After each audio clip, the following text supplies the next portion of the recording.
मौजूदा समय में जिस इदारे फिटजी के देश में 73 कोचिंग सेंटर हो, उस फिटजी पर ताला लगा हुआ है। आखिर क्या हुआ है ऐसा, आइए जानते हैं। मैं हूं मजहर खान और आप देख रहे हैं मिल्लत टाइम्स। फिटजी आप में से बहुत लोग जानते हैं, ये इंजीनियरिंग और मेडिकल प्रतियोगी परीक्षाओं की तैयारी कराने वाला एक बहुत ही फेमस कोचिंग सेंटर है। लेकिन फिटजी के कई कोचिंग सेंटर अचानक बंद हो चुके हैं, जिसकी वजह से बहुत सारे तालिबे इल्म और उनके पेरेंट्स परेशान हैं। इसको लेकर कई जगह प्रदर्शन हो चुके हैं। फिटजी सेंटर संचालकों के खिलाफ गाजियाबाद में मुकदमा भी दर्ज किया गया है। इसके अलावा यूपी के कई दूसरे थानों में फिटजी के खिलाफ शिकायतें भी दी गई हैं। हालांकि इस पूरे मामले पर अभी तक फिटजी प्रबंधन की तरफ से कोई भी बयान अभी तक नहीं आया है। फिटजी के मेन सेंटर दिल्ली के लक्ष्मी नगर और नोएडा के सेक्टर 62 में अचानक बंद हो गए हैं। इसके अलावा गाजियाबाद, मेरठ, लखनऊ, वाराणसी जैसे बड़े शहरों में भी फिटजी संस्थान यानी जो इदारा है बंद होने की रिपोर्ट है। इस इदारे के बंद होने के लिए नोएडा पुलिस ने बीबीसी से सेक्टर 58 पुलिस थाने में मुकदमा दर्ज किए जाने की पुष्टि की है। गाजियाबाद में 10 दिन पहले दर्ज हुई एफआईआर के मुताबिक फिटजी के अचानक बंद होने से प्रभावित छात्रों के परिजनों ने छात्रों की तैयारी को प्रभावित करने के आरोप लगाए हैं और यह भी कहा है कि सेंटर के अध्यापकों को भी वेतन नहीं दिया जा रहा है, जिसकी वजह से यह पूरा घटनाक्रम हुआ है। अब जब इतने बड़े संस्थान के इदारे के साथ मामला हुआ है तो कई तरह के सवाल उठाए जा रहे हैं, जिसमें फिटजी की वित्तीय हालत को लेकर भी सवाल खड़े हो रहे हैं। उन तमाम तलबा के लिए यह वक्त बहुत परेशानी भरा है जो नीट और आईआईटी जेईई की तैयारी कर रहे हैं।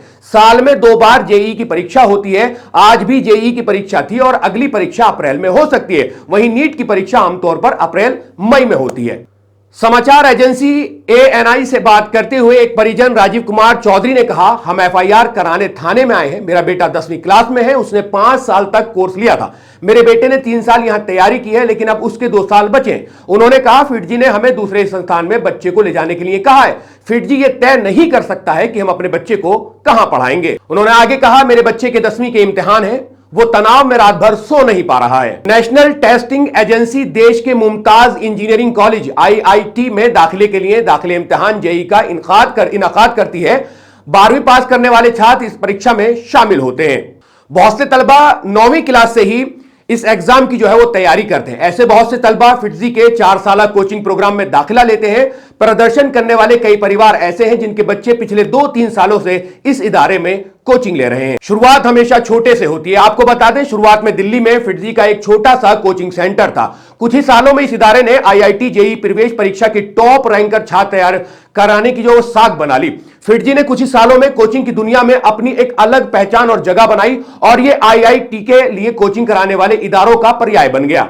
हैदराबाद, चेन्नई, मुंबई, बेंगलुरु, कोलकाता, लखनऊ और अन्य बड़े शहरों में फिटजी के कोचिंग सेंटर खुल गए। इसके अलावा फिटजी के 2 global school, 6 FIITJEE world school और 49 सहयोगी स्कूल भी हैं। फिटजी की वेबसाइट पर प्रकाशित एक बयान में इस संस्थान के चेयरमैन डीके गोयल कहते हैं, सिर्फ आईआईटी जेईई की कोचिंग कराने वाले संस्थान से लेकर गंभीर शिक्षा के मामले में सबसे ताकतवर ब्रांड बनने तक का फिटजी का सफर उत्साहवर्धक रहा है। लेकिन फिटजी में हमारा सफर कभी खत्म नहीं होगा। हमारे लिए यह सफर ही मंजिल है। इसके अलावा फिटजी के कई सेंटर फ्रेंचाइजी मॉडल पर चलते हैं, यानी फिटजी के ब्रांड के साथ स्थानीय संचालक इन सेंटरों का प्रबंधन संभालते हैं। आपकी क्या राय है इस कोचिंग सेंटर को लेकर? जो ताले लगे हुए इसके कुछ कोचिंग सेंटर पर, इदारों पर, उसको लेकर वीडियो के कमेंट सेक्शन में अपनी राय हमें जरूर लिखें। इस वीडियो में इतना ही। फिर मुलाकात होगी एक नई वीडियो के साथ। तब तक के लिए मुझे दीजिए इजाजत। अल्लाह हाफिज। मिल्लत टाइम्स को जारी रखने और मजबूत बनाने के लिए हमारी आर्थिक सहायता कीजिए।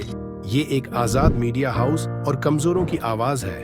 आप हमें देखें, सुने, पढ़ें और हर महीना ज्यादा नहीं, सिर्फ 100 रुपए से मदद करें।